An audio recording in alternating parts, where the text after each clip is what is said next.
Hey everybody, Jason Burmis here, and we got a lot to go over right now because earlier in the week, all right, I guess last week now, right? And by the way, it's Veterans Day, so everything's kind of grinded to a halt, but the news never does. The Roger Stone trial began, and it didn't get a lot of press at all.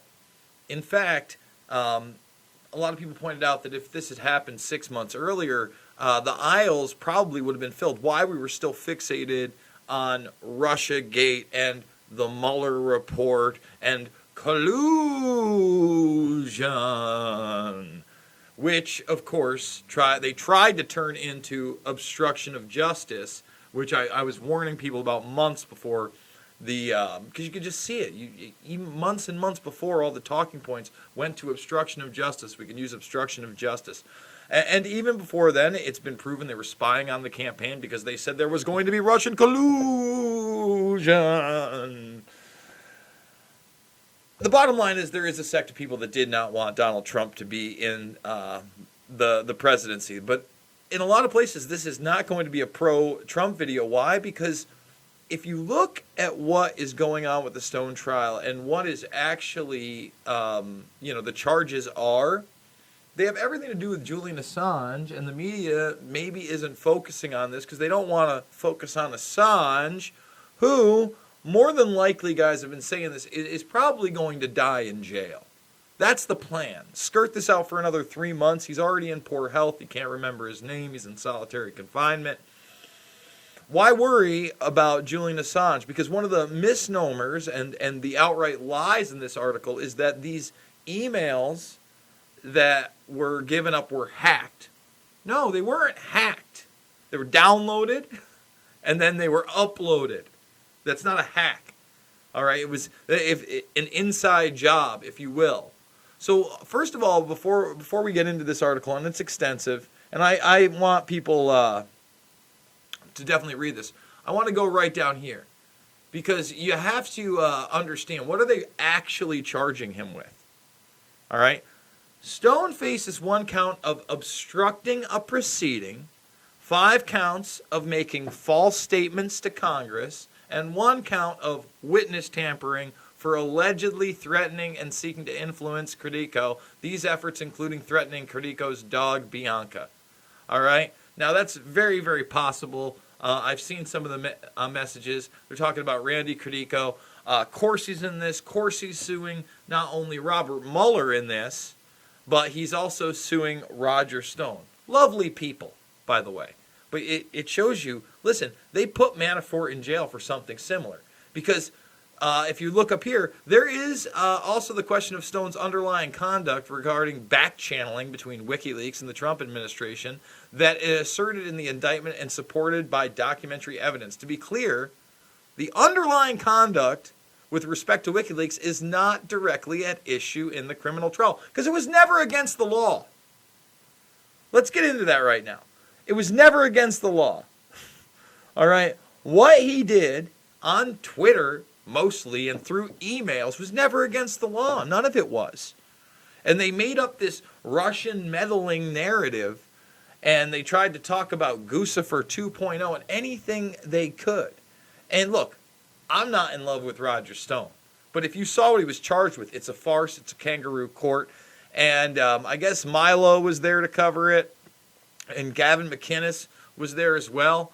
But it's been a pretty unheard of trial. Why? Because they've moved it to the Ukrainian scandal. And they want to move any talk away from Julian Assange whatsoever. Because God forbid people realize, number one, Assange wasn't working with Russia. This is nonsense. And even with the Trump administration, look, the Trump administration has betrayed Assange. We're going to get into that as well. Because the only person speaking out for Julian Assange right now is Pamela Anderson, and nobody in the media is covering it. But we'll get there. We'll definitely get there. And let me tell you how this spy network works. Because while he was at the Ecuadorian embassy, okay, and we'll get to Steve Bannon in a second. Where is it? Right here. Yeah. Well, he was at the Ecuadorian embassy. You had this guy spying on him, David Morales, on behalf of UC Global. shows you, they're working for the Central Intelligence Agency, but there's always plausible deniability, and there's always somebody in between. So the legalities are always up in the air, especially because we're talking about an international cyber terrorist when we're talking about Julian Assange. Actually, we're talking about a hero that publishes damning information and documents on large corporations, government entities, and evil mother truckers alike. That's what we're really talking about. That's what we're at issue with. And one of the things they point out here, okay, and they go into this bull nonsense narrative of, again, Russia help with WikiLeaks, is that Morales worked for Sheldon Adelson. Now, Sheldon Adelson, big contributor to the Mr. Trumpsky campaign, personal friend, okay? Morales often traveled to the United States. The IP addresses of the emails he sent his workers showed him to be in variously in New York, Dallas, Miami, Washington, Chicago, Lakewood, and Las Vegas. At this location, the messages were sometimes sent to the hotels owned by Sheldon Adelson and his Las Vegas Sands Corporation.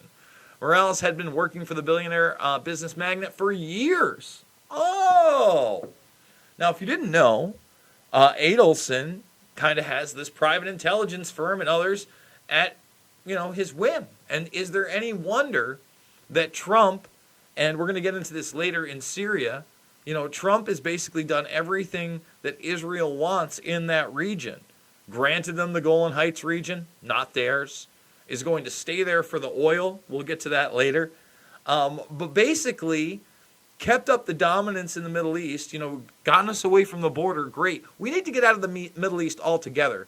And that's just not something that's actually going to happen. Meanwhile, Adelson has this network that's allowed to carte blanche spy on everybody.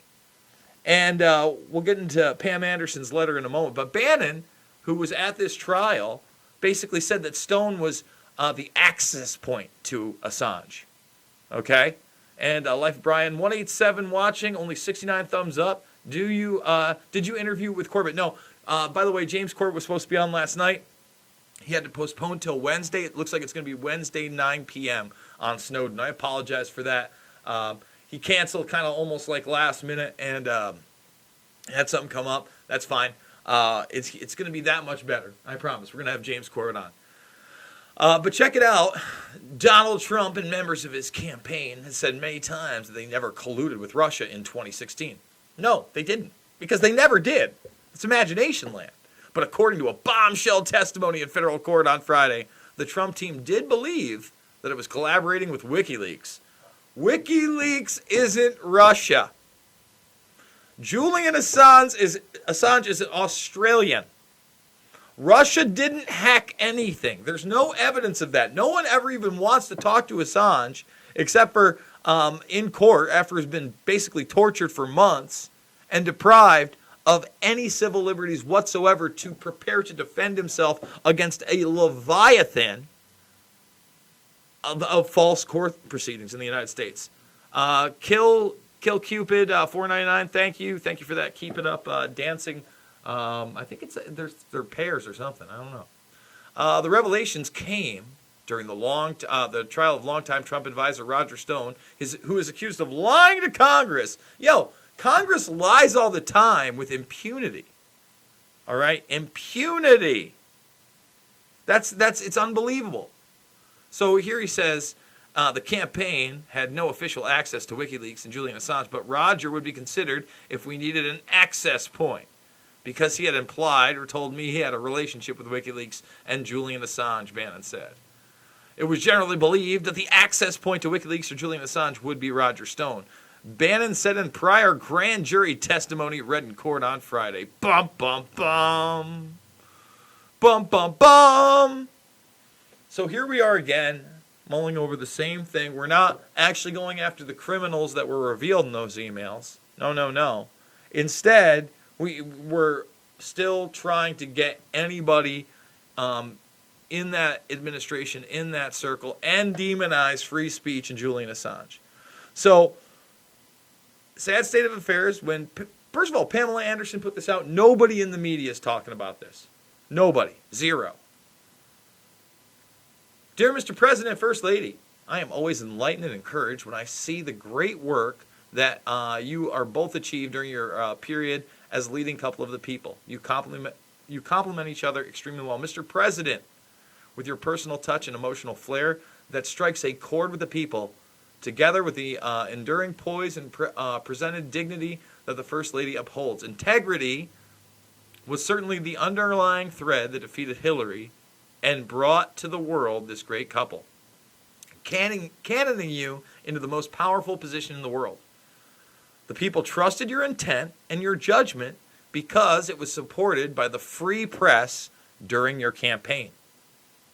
Recalling that it was the free press that in effect stifled and dominated over the fake news rubbish that was so desperately trying to derail your great and successful campaign. And obviously she's talking about WikiLeaks when she says free press.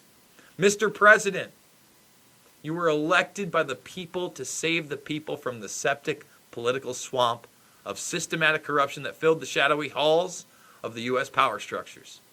You always said you loved the WikiLeaks, and you were right to say that.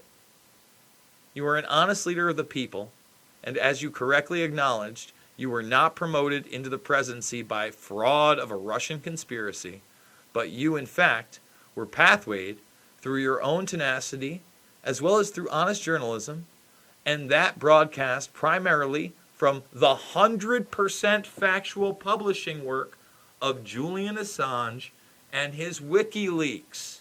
No one covering this in the mainstream media. By the way, thumbs this up, share it with others. I fear now, however, that the great leader of the people, the great President Trump, is being drowned in media falsehoods perpetrated by a vindictive and orchestrated media blitz of lies and propaganda. The deliberate misinformation that is being peddled against you is clearly also a part of the conspiracy to shut down the honest free press.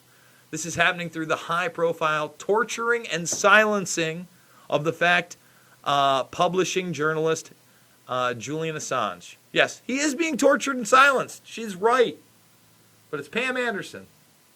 You know, it's not Rachel Maddow not talking about it. Is Hayes talking about it? I might have missed it. Huh? Even Tucker. Where's the Tuckster? Tuckster should be talking about it all the time, right?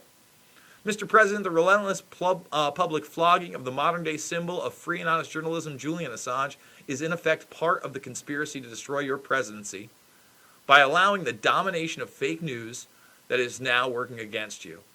The conspiracy to extradite Julian Assange to the USA for simply publishing as a journalist sends a clear message to all free press and honest journalists that if you publish facts that expose the shadow government's illegality, then you will be punished. The world needs a real champion of the free press, and that can be your moment in history. To save democracy would be your defining moment stamped in the pages of history and will turn your presidency around to make the champion leader of the people that you are always destined to be. If you were to pardon Julian Assange and not allow the legal precedent of extradition of a fact-publishing journalist for a life of torture, then the people would salute your action. Damn straight, Pamela. You will be forever remembered as the champion you were always destined to be, and the people would truly salute you for such a gesture. It always be remembered as your legacy to the world, and the people could never be fooled otherwise. I would also like to take this chance to have a meeting about the environment and how the Pam Anderson Foundation can help us broadcast an outlook of objective, blah, blah, blah. Listen, guys, I'm not trying to blah, blah, blah her at the end, but that's very powerful stuff, and the media has not talked about that at all. At all. They're not talking about Roger Stone. They're not talking about the farce that trial is. They're not talking about, Robert Mueller couldn't answer anything before Congress. They're not talking about the torture of Assange. They're not talking about the real issues. And we're trying to talk about them here, by the way. 3 to 7 times a day. Thumbs this video up. If you're not a subscriber, member of the Burmers Brigade, now is the time to subscribe. I'd love to get it to 40,000 in the next couple weeks. That would be awesome, especially Christmas is coming, the holidays coming. It's tough out there. Epstein, Popeyes, The Whistleblower's Lawyer, old Maxi boy. You got to check that video out. And I'm doing it with your help. 5, 10, 15 bucks. There's no Patreon. There's no Subscribe Star. There's just the GoFundMes I do monthly. That is how I'm doing it. I love you guys. I got more videos to come, and I'll see you on the flip side.